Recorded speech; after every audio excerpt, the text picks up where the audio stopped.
Welcome everyone to today's developer update.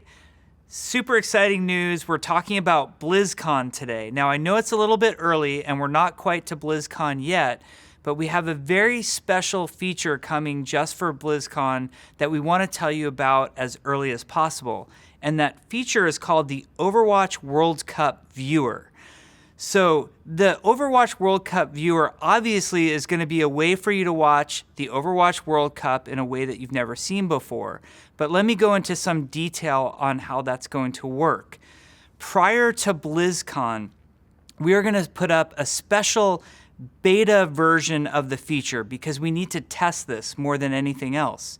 And that beta version of the Overwatch World Cup Viewer will be available to you only in the Battle.net client, which unfortunately means that the beta of this will only be available for our PC players.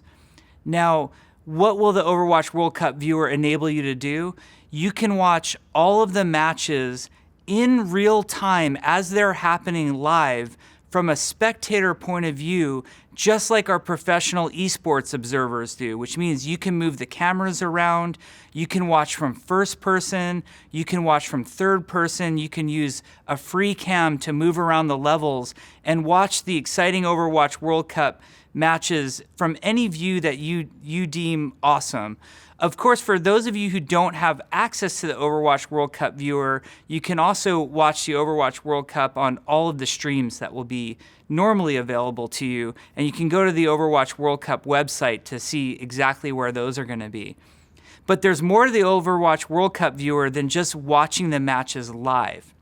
And one of my favorite things about the viewer and the way that it works is it also enables you to watch the replays of every match that will be played during the semifinals and finals at BlizzCon. So you can go back and you can watch from any angle all of the exciting plays that happened. You'll also have control over things like the camera speed. So if you want to watch, in a quarter time and watch it very, very slow motion to really understand how the pros were doing all of those moves, you can do that. You can also speed things up. You can jump around in the timeline.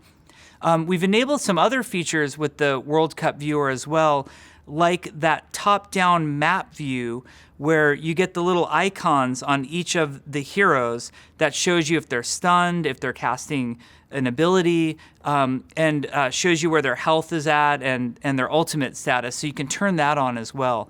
We think it's a really fun feature, and most of all, and a lot of you are probably wondering, well, I love Overwatch. I might not be super into esports. I want to check out World Cup, but, why is this feature interesting to me if I'm not going to watch World Cup?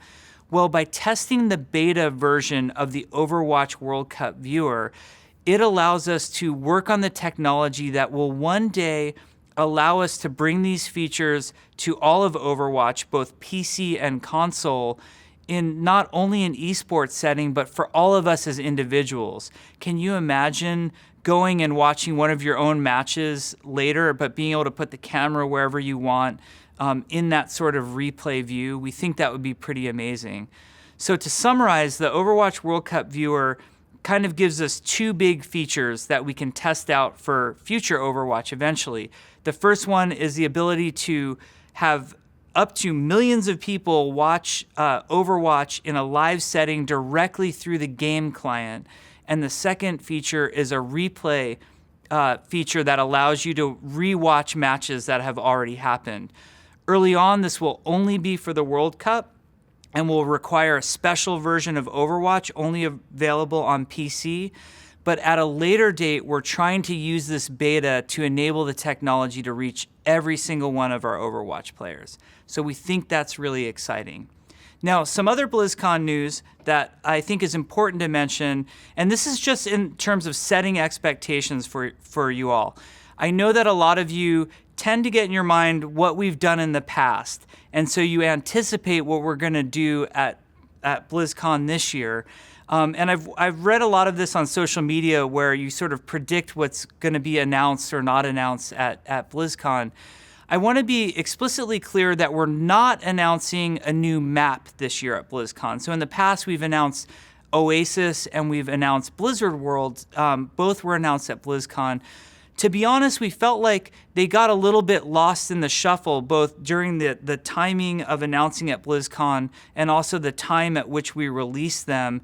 They didn't have as big of an impact as we really wanted, and we feel like a new map is something very, very special. So we are definitely working on new map content. We know that's something that you all love and you all request often. So don't think that by us not announcing something at BlizzCon, it does not mean that there's no work going on. We're definitely working on new map content. You're just not going to have any new map content announced at BlizzCon. That does not mean that there won't be amazing announcements at BlizzCon. We think the content we have for BlizzCon is going to be awesome, and I wish I could share it with all of you right now. But you'll have to wait till early November. Make sure to tune in. Now, just a couple other housekeeping notes on what's going on in Overwatch right now. We are making some balance changes. The balance changes are for what we call patch 1.30. That patch is going to, in essence, I'm not going to go into all the details, but expect buffs for Roadhog, Reaper, Symmetra, and Mercy. And I know that both Roadhog and Mercy are discussed probably more than some of the other heroes. Mercy will be getting a buff specifically to Valkyrie that we're experimenting with, and we think should be pretty awesome for her and be a welcome change to the hero. And with Roadhog, there's a lot going on. We want to improve how the hook feels for Roadhog and also work on some of the shotgun consistency. There will be more details coming out. I know you probably have a lot of questions hearing that, but we will be releasing detailed patch notes on what those changes are. And as always, we'll include developer comments to explain our point of view of why we're making the changes. Whether or not the changes will make it all the way to live is yet to be seen. Of course, we'll be monitoring both PTR feedback and playing on the PTR ourselves to see if those changes are good or not. Anyway, thanks for hearing us out. We really hope as many of you possible help us to test the Overwatch World Cup Viewer. We've been working very hard on it, and it's very promising technology for the future of Overwatch and the future of cool features to come. Thanks for everything, and we hope you enjoy BlizzCon as much as we're going to.